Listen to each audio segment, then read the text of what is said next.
Welcome back नाजरीन। इसी सारी सूरत हाल पे बात करते हैं कि क्या तहरीक-ए-इंसाफ अभी भी कोई विंडो खुली रखना चाहती है, क्या अभी भी उनको लगता है कि एजिटेशन के अलावा भी पॉलिटिकल एंगेजमेंट से भी रास्ते निकल सकते हैं, क्या उनको पॉलिटिकल स्पेस मिल सकती है। और फिर सबसे इंपॉर्टेंट ये सवाबी जलसा, और सवाबी जलसे के बाद पाकिस्तान तहरीक-ए-इंसाफ के अपने कारकुनान जो हैं उनका रवैया और उनकी जो लाइन थी वो एक बहुत डिफरेंट थी लीडरशिप से कंपैरिजन में देखें तो। इन्हीं टॉपिक्स पे बात करते हैं। हमारे साथ समीना पाचा साहब हैं, सीनियर एंकर पर्सन और एनालिस्ट हैं, और हमारे साथ मुनीब फारूक साहब हैं, सीनियर एंकर पर्सन और एनालिस्ट हैं। समीना साहब अस्सलाम वालेकुम जी। वालेकुम अस्सलाम राइट, थैंक यू। कैसी हैं आप? खैरियत से? ठीक ठाक हैं? फाइन, अल्लाह का शुक्र। समीना साहब अभी रिसेंटली लाहौर में होने के बावजूद भी खैरियत से हैं। अल्लाह सबको खैरियत से रखे। वैसे नॉट टू फॉरगेट वो स्मॉग जो है वो पंजाब से ट्रेवल करती कैपिटल तक भी पहुंच गई है। आज यहाँ पर भी हालात कोई बहुत अच्छे नहीं है स्मॉग के ना, यहाँ पर भी पहुंच गई है। So true. एनीवेज, सवाबी का जलसा आपने भी देखा, हम सब ने भी, मैं तो ग्राउंड पे कवर भी कर रहा था उसको। मुझे समीना साहब एक थोड़ा सा डिफरेंस नजर आया कि जो पाकिस्तान तहरीक-ए-इंसाफ का वर्कर है शायद वो आगे निकल गया हुआ है और लीडरशिप अभी भी शायद किसी विंडो के खुलने के इंतजार में है। Do you second me on that कि आपको भी लगता है कि अभी भी किसी दरवाजे का या किसी खिड़की के खुलने की लीडरशिप इंतजार में बैठी है कि कहीं पर खुले और मुज़ाकरात का मामला स्टार्ट हो?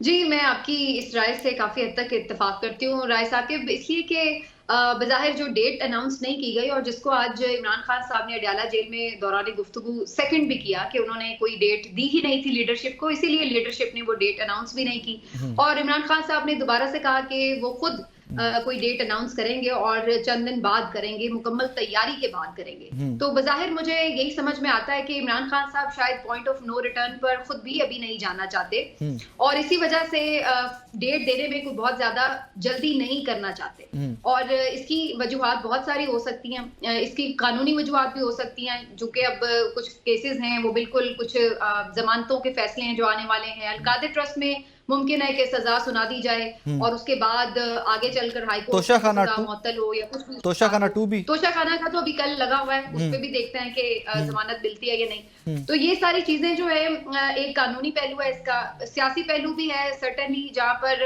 राना सनाउल्लाह साहब ने भी जो कल आज गुफ्तगू की है वो भी इम्पोर्टेंट है, जहाँ वो ये बात कर रहे हैं कि हमारे थ्रू जो है आपकी कोई भी बात हो सकती है। तो ऐसा लगता है कि कहीं ना कुछ ऐसा है जिसका या तो इंतजार है कि खुल सकता है या मे भी कोई बैकडोर चीजें कुछ चल रही हो किसी सतह पर। और फिर जाहिर है इंटरनेशनल एंगेजमेंट्स भी हैं, उनके भी कुछ ना कुछ असरात हो सकते हैं। तो मेरा ख्याल है कि कुछ ऐसी चीजें हैं जो इमरान खान साहब ने, जिसकी वजह से ये फाइनल कॉल नहीं दी और वो खुद भी नहीं चाहते कि मामला जो है वो बिल्कुल पॉइंट ऑफ नो रिटर्न पर इस तरह चले जाएं कि जहां पर जाके वो खुद भी फंस जाएं और कारकुन भी फंस जाएं।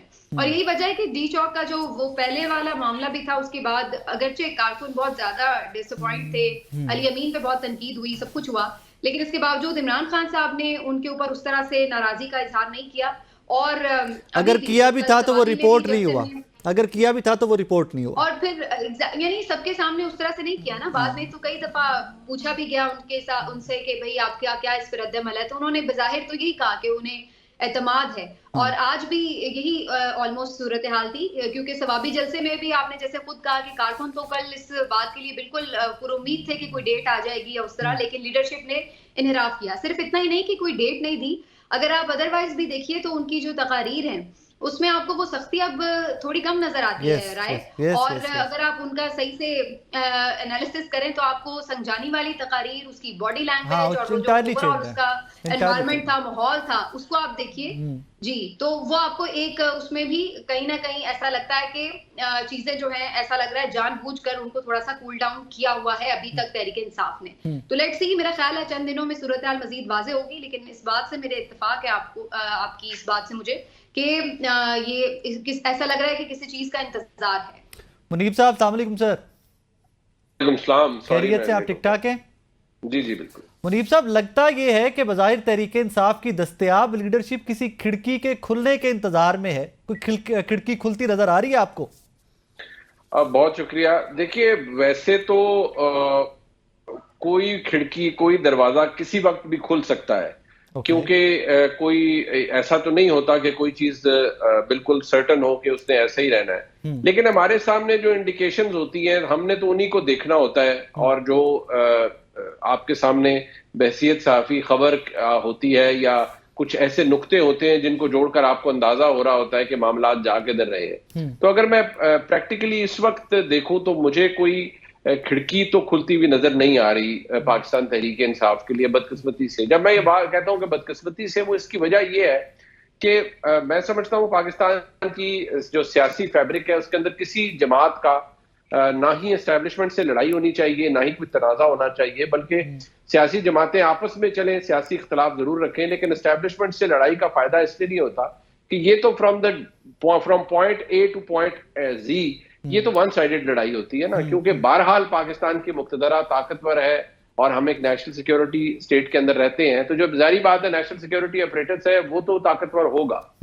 सो इस वक्त जो चीज पाकिस्तान तहरीक इंसाफ के पार्ट पर है, वो मुझे लगता है कि थोड़ा सा एक ये इशू भी आ गया है कि पाकिस्तान तहरीक इंसाफ एक ऐसी पोजीशन में है जहां आपके पास ना एक लेवरेज होती है, एक लेवरेज क्रिएट आप कर लेते हैं कि यार आप हमसे बात करें क्योंकि आप मजबूर हो गए हैं हमसे बात करने के लिए। वो स्टेज अभी तक पाकिस्तान तहरीक इंसाफ नहीं अचीव कर पाई, डिस्पाइट ऑफ द फैक्ट कि पाकिस्तान तहरीक इंसाफ के इमरान खान साहब की सपोर्ट बेस, उनका वोटर, उनकी जो कामयाबी या उनकी जो मकबूलियत है वो अपनी जगह मौजूद है और उसका लास्ट टेस्टामेंट हमारे सामने 2024 का इंतखाब है। लेकिन putting that aside, I feel कि पाकिस्तान तहरीक इंसाफ के लिए इन द नियर फ्यूचर तो मुझे कोई दरवाजा इस तरह का खुलता हुआ नजर नहीं आ रहा।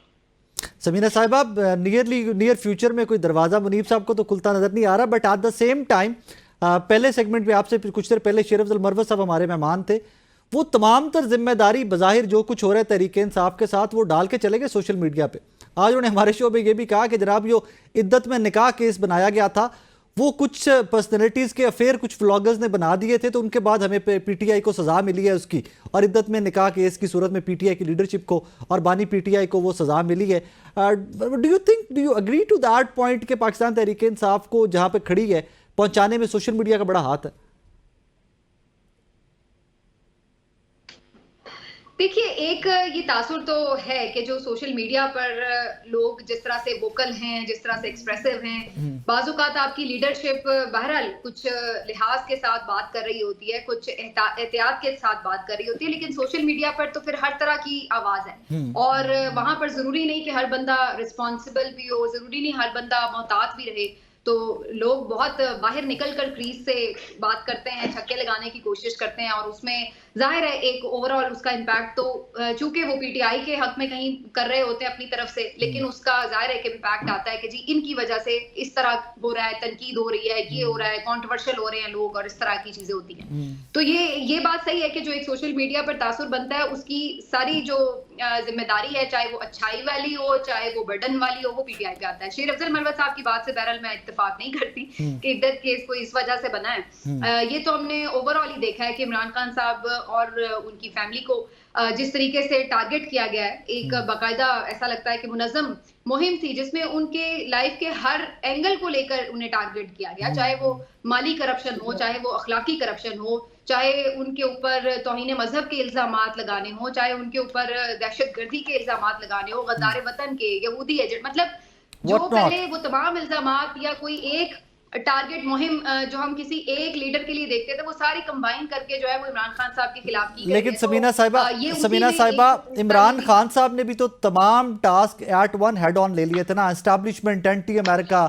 इमरान खान साहब ने भी तो तमाम चीजें एक ही दफा हेड ऑन की थी, उन्होंने कहा आ जाओ सारे इकट्ठे होके आ जाओ, तो फिर वो सारे भी इकट्ठे होके बाकी फैक्टर्स भी उसी तरह आए वो भी तो इस तरह से इकट्ठे। बिल्कुल, ये बात आपकी, ये आपका कमेंट ठीक है, मैं इससे कोई आपसे डिसएग्री नहीं करूंगी, लेकिन जहां तक खिड़की खुलने की बात है, खिड़की जब खुलती है तो पता नहीं लगता, फिर एकदम हवाओं का रुख भी बदल जाता है। जब मुझे याद आया कि जब ये मियां साहब भी जेल में थे और जिस तरह से मुशर्रफ साहब का दौर था, तो ऐसे एक दफा तो लगा कि बस मियां साहब तो अब शायद दोबारा कभी भी सरवाइव नहीं कर पाएंगे, और जो सूरत हाल थी बिल्कुल उनके ऊपर क्रॉस भी था और इसी तरह का बिल्कुल। उस वक्त तो डायरेक्टली आप देखिए कि जो मिलिट्री डिक्टेटर थे वो डायरेक्टली इक्तदार में थे, लेकिन फिर उसके बाद हमने देखा कि जिस तरह से चीजें हुई और सऊदी अरेबिया बीच में आया, जाहिर है कहीं ना कहीं पीछे उसमें अमेरिका की भी आशीर्वाद थी और फिर एक डील भी हुई और फिर मियां साहब चले भी गए जेल से निकलकर। और ये सिर्फ उस वक्त ही नहीं हुआ, उसके बाद हमने बाद में भी देखा जब जनरल बाजवा साहब थे और उस वक्त भी मामला जिस तरह से सेटल हुए।